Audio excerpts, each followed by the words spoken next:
आज मधुबनी जिले के सबसे हॉट सीट झंझारपुर विधानसभा क्षेत्र से जनवरी 2020 के दो सबसे अहम प्रतिद्वंदी एनडीए और महागठबंधन के प्रत्याशियों ने अपना नामांकन दाखिल किया। इसके साथ ही झंझारपुर में चुनावी सरगर्मी काफी तेज हो गई है। झंझारपुर विधानसभा का दूसरे चरण में मतदान होना है। नामांकन के लिए बीते 9 अक्टूबर से तिथि चुनाव आयोग के द्वारा निर्धारित की गई थी।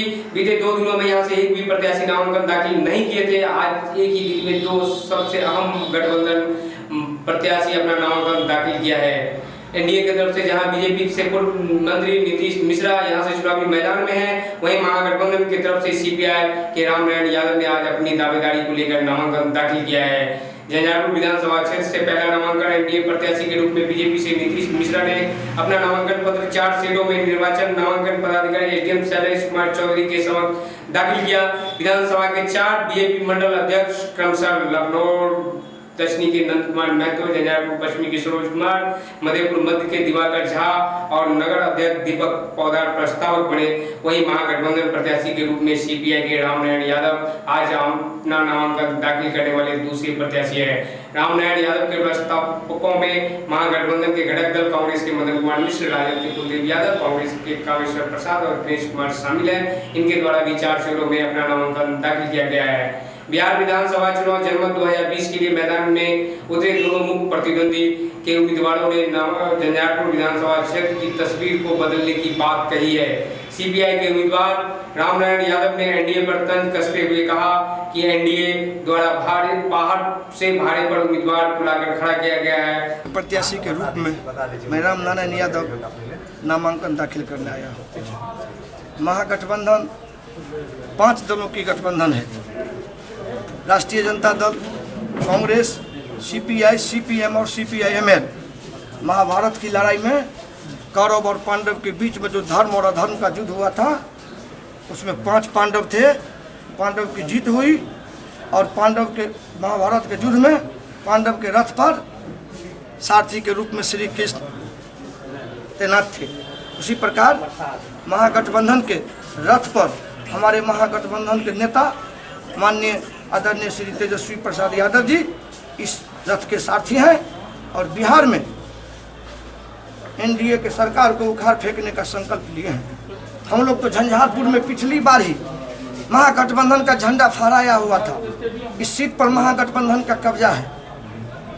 15 साल के शासन के कुशासन में आप देख रहे हैं कि नियोजित शिक्षक जिस तरह सड़क पर प्रताड़ित हुए इस सरकार से, आंगनबाड़ी सेविका और सहायिका जिसको न्यूनतम मजदूरी नहीं मिल रहा है, स्वास्थ्य विभाग में आशा और ममता उसको न्यूनतम मजदूरी नहीं मिल रहा है, डाटा ऑपरेटर जो पूरे बिहार में हर डिपार्टमेंट में बहाली है उसको न्यूनतम मजदूरी नहीं मिल रहा है। इस कोरोना महाकाल में प्रवासी मजदूरों के ऊपर जो प्रताड़ना किया गया वह यहाँ के मजदूरों से छुपा हुआ नहीं है। हम लोग लगातार भ्रष्टाचार के खिलाफ, महंगाई के खिलाफ, जुल्म और अन्याय के खिलाफ, अफसरशाही के खिलाफ, सरकार के जन विरोधी नीति के खिलाफ झंझारपुर विधानसभा क्षेत्र से लेकर मधुबनी से पटना की धरती तक लगातार हम लोग आंदोलन करते रहे हैं। मैं तमाम राजनीतिक दलों से कहना चाहता हूं कि झंझारपुर की धरती पर झंझारपुर का जो बेटा है उसको आप आगे बढ़ाने का काम कीजिए।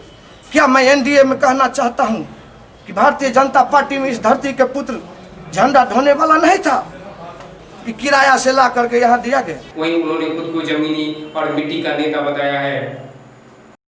वहीं एनडीए प्रत्याशी नीतीश मिश्रा ने बिहार को आगे बढ़ाने के साथ साथ झंझारपुर विधानसभा क्षेत्र का संपूर्ण विकास के लिए सूबे में डबल इंजन की सरकार के महत्व को दर्शाया है कि आज आदरणीय नरेंद्र मोदी जी और आदरणीय नीतीश कुमार जी ने जनता का एक विश्वास उन पर है कि दोनों ने काम करके दिखाया है और मुझको पूरा विश्वास है कि अगर झंझारपुर की जनता मुझे सेवा का अवसर देती है 2020 से 25 में, तो झंझारपुर का भी आप देखेंगे कि बिहार में और बिहार का देश में बहुत ही अहम भूमिका आने वाले समय में होने वाली है। ऐसे कौन आप देखेंगे विगत 3 वर्षों में 2017 से 20 के बीच में बिहार सरकार और केंद्र सरकार मिलकर जिस ढंग से काम कर रही है देश को आगे बढ़ाने के लिए, 2019 में आदरणीय प्रधानमंत्री जी को बिहार के लोगों ने बढ़ चढ़ कर उनका समर्थन किया और 40 में 39 ही एनडीए ने जीता।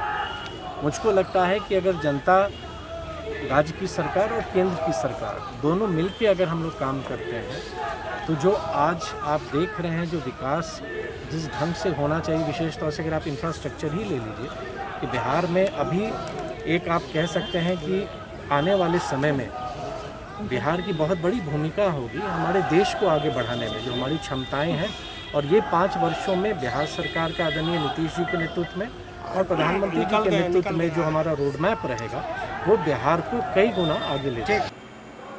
तो झंझारपुर से बीजेपी के प्रत्याशी नीतीश मिश्रा ने कहा कि केंद्र में नरेंद्र मोदी और बिहार में नीतीश की सरकार बनने से विकास की रफ्तार और तेज होगी। कड़ी सुरक्षा व्यवस्था के बीच नामांकन दाखिल करने की सभी व्यवस्थाएं अनुमंडल प्रशासन की तरफ से की गई थी। नामांकन दाखिल करने के बाद अनुमंडल कार्यालय परिसर से बाहर निकलने पर एनडीए और महागठबंधन के कार्यकर्ताओं ने अपने अपने प्रत्याशियों को फूल माला से लाद दिया। बाद में दोनों तरफ से एक चुनावी सभा का भी आयोजन किया गया था। बीजेपी कार्यालय परिसर में बिहार के उप मुख्यमंत्री सुशील कुमार मोदी ने कार्यकर्ताओं को संबोधित किया। झंझारपुर के मधुबनी के हर घर तक बिजली पहुंची है। हमें हिंदू और मुसलमान का तफरका नहीं किया, बैकवर्ड फॉरवर्ड का तफरका नहीं किया। और कोई बता दे कि जिन लोगों को 15 साल बिहार में मियां बीवी को मौका मिला राज करने का, उन लोगों ने घर घर बिजली क्यों नहीं पहुंचाई? और आज नरेंद्र मोदी और नीतीश कुमार के कारण झंझारपुर का कोई घर बचा है जहाँ बिजली नहीं पहुंची है? क्या 18 घंटे 20 घंटे झंझारपुर में बिजली रहती कि नहीं रहती है? बताइए, है कि नहीं बिजली? मेरे मित्रों, ये कोई सामान्य बात है? अरे एक चुनाव तक बिजली के नाम पर जीता जा सकता है। घर घर बिजली पहुंचा दिया। तो 15 साल पहले सपने में नहीं सोचता था बिहार। वहीं ललित कर्पूरी स्टेडियम में महागठबंधन प्रत्याशी के समर्थन में एक नामांकन सभा का आयोजन किया गया था, जहां गठबंधन के सभी घटक दलों के स्थानीय नेताओं ने कार्यकर्ताओं को संबोधित किया। बिहार विधानसभा चुनाव जनमत 2020 से संबंधित खबरों को देखने के लिए आप हमारे साथ बने रहें और देखते रहिए चौथा स्तंभ डिजिटल न्यूज।